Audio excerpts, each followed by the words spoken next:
Warning, there are several spoilers to several movies in the following video. If you don't like spoilers, then either please be kind or please leave. Well, hello everyone, my name is EdwinGano, and today I'm going to be covering my top 5 movies of 2014. Now, I didn't get to watch as many movies as I would have liked to this year, but yeah. I'm sorry if your favorite movie did not make this list. Don't be grouchy. Now, coming in at number 5 is X-Men Days of Future Past. Now, I was really excited for this movie, and I think overall they did an amazing job, but there's some things that they could have done better. For instance, for once, I just wish that Wolverine wasn't the main character. Like, the X-Men, they aim for, like, equality and crap, but the only one who ever matters in these movies is Wolverine. Because, let's be honest, no one gave a shit about Kitty Pryde, but in their defense, they did give her the ability to send people back in time. For whatever reason, they never really explained that.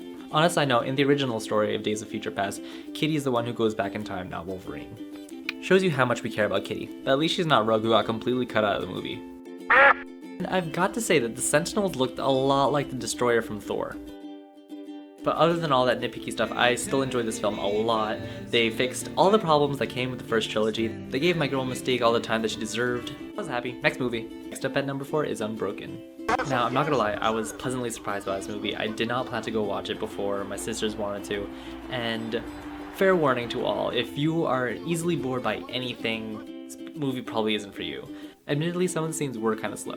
Me personally, I found this movie pretty inspiring. It showed that, yes, even though things are bad, they can get a lot worse. The majority of the movie is about Louis Zamperini and his time in the armed forces during World War II. He goes from being a picked-on foreigner, crop out the fact that he went to the Olympics because that's pretty amazing, to having his plane crash in the middle of the ocean and being stuck for days with Dandy from American Horror Story and Will Weasley from Harry Potter, to being tortured by the Japanese, to becoming a prisoner of war where, long story short, he is picked on by a very small man with a very large stick whose nickname is the Bird. Look me in the eye.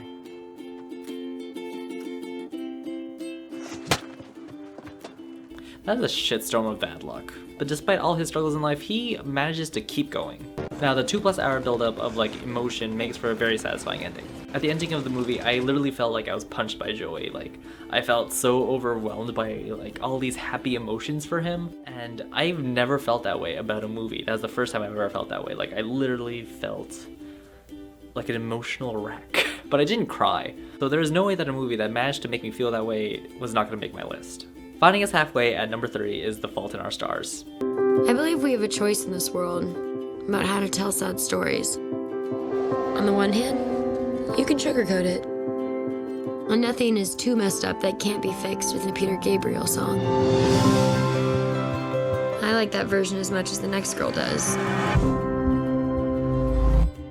It's just not the truth. This is legitimately the only love story that I've liked in a while, and I have to admit that I think, Shailene Woodley did a much better job in this than in Divergent, in my opinion, and same for Ansel for that matter. There's actually so much to love about this movie. Now, I actually really liked how they approached the whole realm of cancer.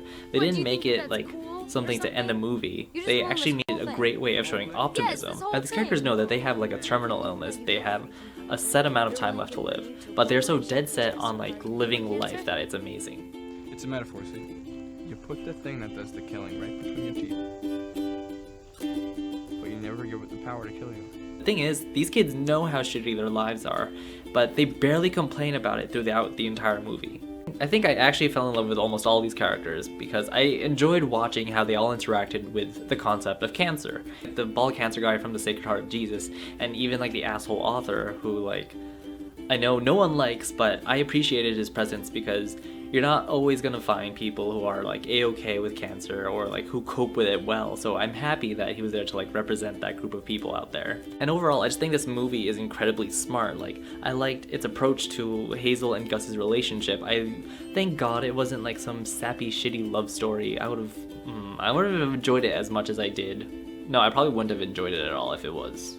Now, on a final note, out of all the overly advertised movies, That's beautiful, Grace. Thank you. That made me feel a little something on the inside. Just like the Fault in Our Stars movie will make you feel something on June 6th. I love you guys. We love you. Go see the movie. Are you gonna see the movie now? Oh, I'm definitely gonna see the movie. June 6th, Jordy. June 6th. June 6th, Fault in Our Stars.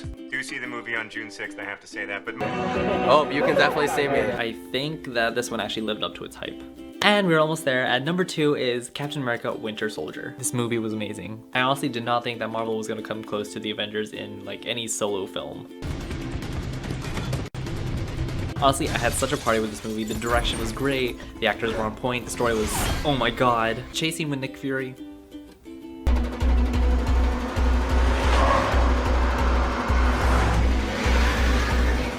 Get me Agent Hill. Communications array damaged. Well, what's not damaged? Air conditioning is fully operational. The Falcon was a pretty solid character. The adaptation was pretty good. I just wasn't completely sold on it.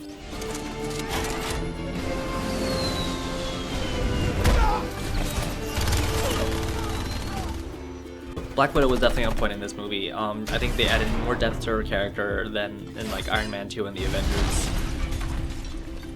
Now, I'm gonna be completely honest when I say that this movie definitely built. Because leaving each scene, I honestly was thinking, this is going to be my favorite scene. No, this is gonna be my favorite scene. But in actuality, my favorite scene came at the end when Steve tried reaching out to Bucky in the airship.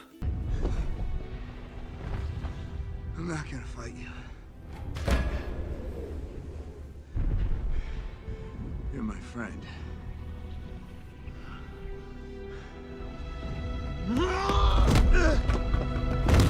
You're my mission. Now, usually I do not like these type of scenes because they slow down the movie, but because Steve used this line, Because I'm with you to the end of the line.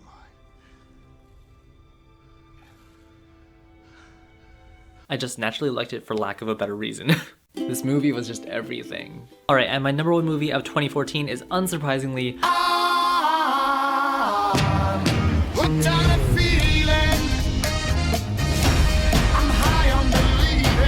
Now, I did not put my faith in a movie that involved a talking raccoon. But oh, I was so wrong. Okay, too close. But yeah, I pretty much fell in love with every character, and as it turns out, the 2 characters that I had the least faith in turned out to be my favorites, and of course that is Rocket and Groot. And I appreciate that for once we don't have like these noble heroes that start off with these noble causes. Thief, 2 thugs, an assassin, and a maniac.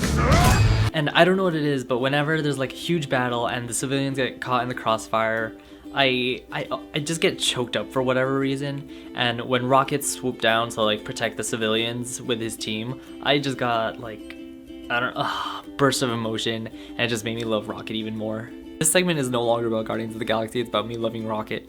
Oh, yeah. And I am just so happy that we officially know what the Infinity Stones are now. And with that, the announcement of Avengers Infinity Wars. We have like the Tesseract on Asgard, the Ether with the Collector in Nowhere, the Orb with Nova Prime on Xandar, and the Mind Stone aka Loki's Scepter with Hydra on Earth. / Midgard / Terra. I am such a loser. Proud. Do I even need to tell you how good the music was?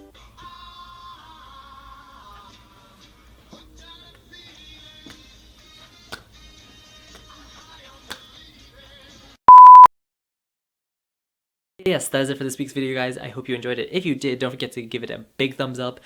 Comment down below what should I do next. Don't forget to subscribe to my channel because I make videos every Monday. And yeah, I'll see you guys next week. Bye!